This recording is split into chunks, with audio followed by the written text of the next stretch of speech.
Hello, this is Claus Jensen. Today I'm going to continue my series on Bent Larsen.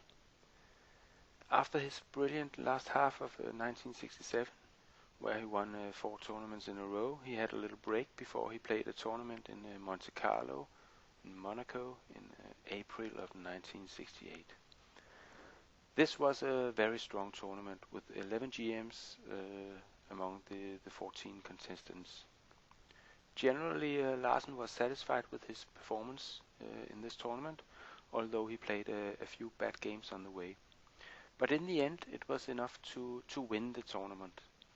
He scored 9.5 of 13 points, but Winnick scored 9, Hort and Smyslov scored 8.5, Byrne 8 points, Portish, Gheorghiu, Benko 7.5. As you can see from the names, this was a very strong tournament, making it even more impressive that Larsen could take his 5th consecutive tournament victory. The game you're about to watch is Larsen's win against Romanian Grandmaster Florin Gheorghiu, a player belonging to the level just below world class and a player that Larsen had a very nice grip on through his career. In 15 games he won 8 and lost only once. So I think it's time to get on with the game. It's round 8 of Monte Carlo 1968. Larsen is white, Gheorghiu is black, and we are heading for an English game. Starting off with c4, e5, g3, heading for Catalan, but then Gheorghiu plays a g6, which looks a little strange, but it's of course playable. d4, aggressive play from Larsen right from the start. E takes, queen takes, knight f6. And here Larsen didn't like bishop g5, bishop g7, queen e3, check, king f8, which is almost giving black the advantage according to Larsen. I'm not sure if that's true, but Larsen didn't like this line, so instead he played knight c3, and then followed knight c6, queen e3 check, and here Gheorghiu plays bishop e7, and this is a mistake according to Larsen. Larsen suggests instead that black should play queen e7 here, because after knight b5, queen takes, bishop takes, king d8, black is okay. But Gheorghiu played bishop e7 here, and then followed knight d5. Again, very aggressive play from Larsen. And now you can see that if Gheorghiu castles kingside here, then after knight takes e7, we can see that why bishop e7 was wrong, because now black has very weak dark squares around his king. He may be a little ahead in development at this point, but white will have excellent chances of exploiting those weak squares around the black king. So Gheorghiu didn't castle here. He took on d5 instead. Knight takes d5. C takes. And now you can see, now here, a possibility could be knight b4. But then Larsen would play queen c3. And this is very strong for white, threatening the rook on h8, and also making it impossible to play bishop f6 in this position, because then the knight on b4 would be hanging. As we can see here, bishop f6, then simply take on b4. So that won't work. So here white is clearly better. So Gheorghiu, who had already spent more than an hour on the clock at this point, played knight b8. And now Larsen says in the comments that in this position where white is having a small advantage, he could easily lean back and play bishop d2, knight h3, and kingside castle, as indicated by the green arrows here. But why lean back, why relax when you have a strong pawn sack available? And that's how Larsen thought in this position, and he played d6 instead, which is a very strong move. Gheorghiu had to take with the c-pawn, and then followed knight h3, kingside castle, and queen h6. Larsen comments here that white spends a few moves to force an exchange of the black bishop on e7, which is in effect the only defender of the black king side.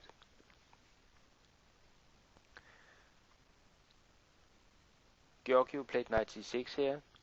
Note f6 is not possible because then bishop g2, knight c6, knight f4, threatening to play bishop d5 check.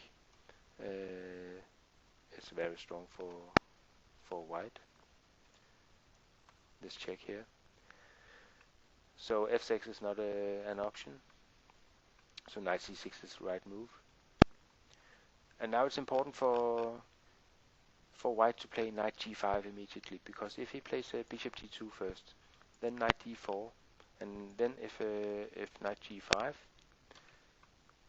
then queen a5 check is good for black, according to Larsen. A line could be bishop d2, bishop takes on g5, then take on f8, take on a5, but then the fork is coming here, and this is good for black. He's up a piece at this point, but of course the knight on a1 is captured, but he's also up a pawn, so this is satisfactory for black. So there's no time to hesitate. White has to play knight g5 immediately.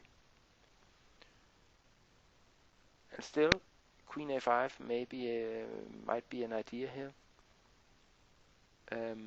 Queen a5 check, bishop d2, and then we could head for an endgame after bishop takes, queen takes, bishop takes. But this endgame is clearly better for white. The d6 pawn is weak, and even after this pawn falls at some point in the endgame, then the d7 pawn is still an isolated pawn, and furthermore the white has the pair of bishops, so this would be in favor of white, and also we have seen in a few times in recent videos that Larsen is a very strong endgame player, and I'm sure this is not where a part of the game that Gheorghiu wants to challenge Larsen in, because Larsen is clearly superior here. So so queen a5 would not be an option. Instead, Gheorghiu will just have to go back here. Gheorghiu took on g5, and then bishop takes, f6, bishop d2, and now follows a few developing moves: b6, bishop d2, bishop b7. Had Gheorghiu decided to go for bishop a6 instead, then Larsen was prepared to sack another pawn. After bishop c3, rook e8, then he had planned to castle kingside, sacking the pawn on e2. Because after bishop takes, bishop d5 check, white is having a very strong attack. And if instead Gheorghiu had taken the pawn with the rook,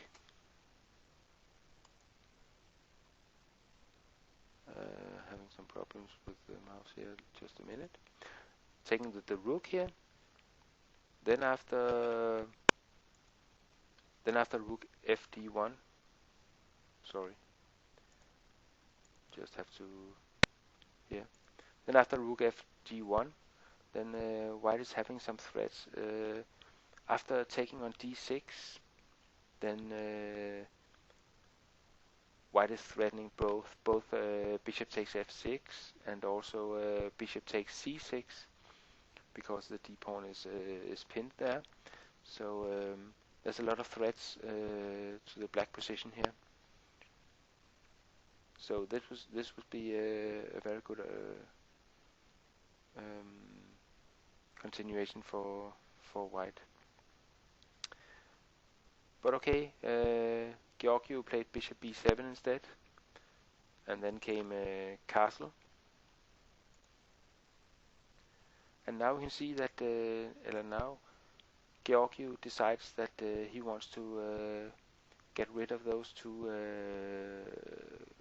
white bishops here. So he plays knight a5, trying to neutralize both of the bishops. And this succeeds after bishop takes a5, bishop takes d2, king takes, b takes. But when we look at this position, and keep in mind what Philidor once said, he said, pawns are the soul of the game. They alone create attack and defense.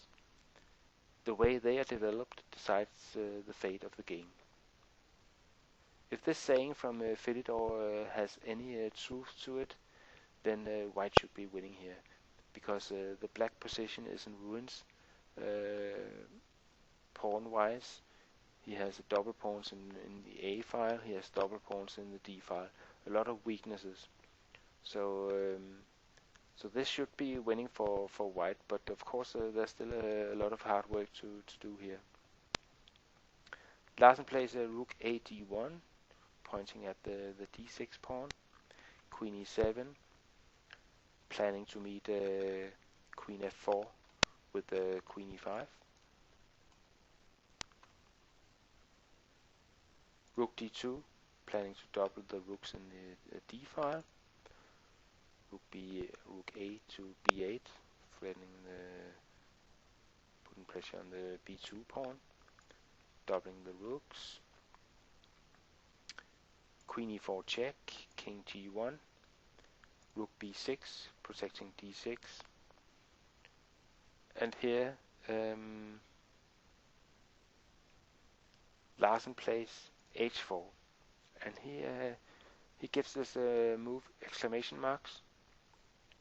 And the reason why he does that is that firstly, the pressure on d6 is more effective when it's combined with the threats on the king side. And secondly, in some variations, it is important that the king has the h2 square to prevent some perpetual checks on b1. Oops. On b1 and e4.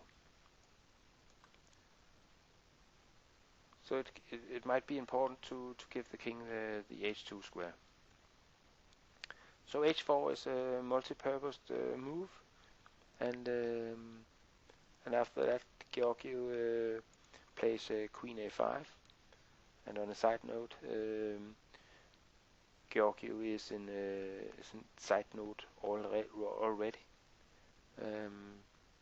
But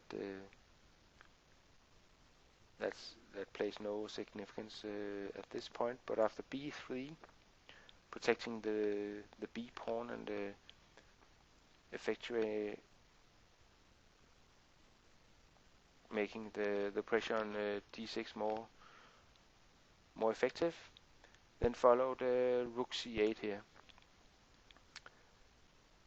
And actually Gheorghiu thinks that this move was a mistake. After the game he gave, instead of rook c8, he gave rook c6. And then the best continuation for Larsen is e3. And if now rook fc8, then Larsen can head for a rook endgame after queen f4, queen takes, g takes, king f7, rook takes d6, rook takes d6, rook takes d6, king e7, rook a6. And this endgame is clearly won for white. So instead,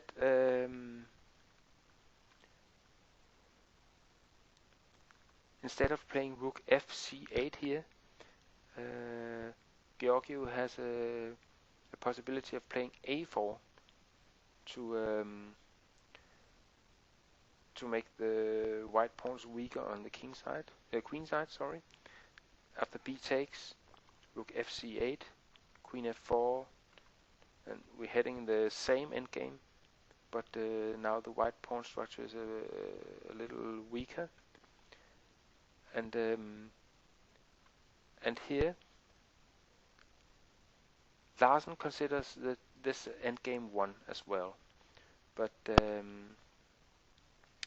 lot more precision is required in this line, and Larsen believes that the winning method is to play h4 to h5 at some point to create more weaker black pawns, and if black himself plays h5 at some point, then the f4 f5 push is what is required to destroy the black pawn structure. So Larsen has some ideas how to win this rook endgame, and but of course this would have been a better try for Gheorghiu than in the game, where after rook c8 then comes a very aggressive move and a very strong attacking move, rook d5. Not only is it threatening the pawn on a5 and the queen on e5, but it's also supporting the h5 push, and this is a very nice move. Queen takes e2, h5, rook c2, putting some threats on f2, which Larsen defends with the rook f1. And now we can see that only a few moves after discussing different endgame prospects, white is actually having a very strong attack. And this is becoming more clear. A possible line here could be king e8, queen e8, and then rook takes a5, a6, h takes, and if queen takes, then queen h3, rook c7, protecting the d7 pawn, rook e1, and white is having a very strong attack. But also here after h takes, then rook a4, threatening rook g4, rook h4, and even king g2. A lot of threats in the h and the g files. The black kingside position is vulnerable here. But Gheorghiu didn't play queen e8. He played queen e4 instead, and then followed rook takes a5, a6, rook a4 again, planning to go to the g or h files, and queen e8 followed, rook g4, queen f8, and of course Larsen doesn't want to exchange the queens here.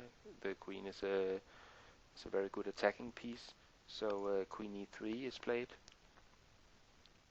threatening the rook on b6, and then followed rook b to c6, h takes, rook takes, king f7, rook g4, rook to c5, queen d3, rook e5, f4, rook e8, queen d5 check. And in this position, Gheorghiu is in all kinds of trouble. Another possibility for Larsen, instead of queen d5 check, could have been to play queen h7 check, but he had problems seeing a quick mate after king e6, rook e1, king d5, queen f5 check, and he was afraid that the king would escape the mate, so he thought it was easier just to win the queen, which is what happens after queen d5 check, because then king e7, rook e1 check, and at this point Gheorghiu actually resigns the game, because he could see that king d8, rook takes, queen takes, rook g8 is winning the black queen. So only a few moves after discussing different endgame prospects, it turned out that white had a very strong attack against the black king, and it ended up with black losing his queen and losing the game as well. I think there are a few lessons to learn from this game, and one is that don't just sit back when you have obtained a small advantage from the opening. Stay focused and keep looking for the strongest continuations, the ones that are giving your opponent the most problems. In this game, it was the d6 pawn sacrifice that was very nice. And secondly, your overall playing strength increases dramatically if you're not afraid of going into difficult endgames. In this game, there were several positions where Gheorghiu could have chosen to go for a rook endgame, but knowing that Larsen is a very good endgame player, he refrains from doing so. And Larsen himself can play lines that others would avoid, being afraid of ending in an endgame they wouldn't be able to win. But Larsen is not afraid of that. He knows that he's able to win even the most difficult endgames, and this is allowing him to play lines that others would avoid. So I think that this game is in fact illustrating why chess students should start studying the game backwards, so to speak. You have to learn basic endgame techniques to be able to play a good middle game and to be able to understand some of the ideas behind many openings. These are the last words from me. I hope you enjoyed this Bent Larsen game, and I hope to see you on my blog at klausjensen.com. Bye bye for now.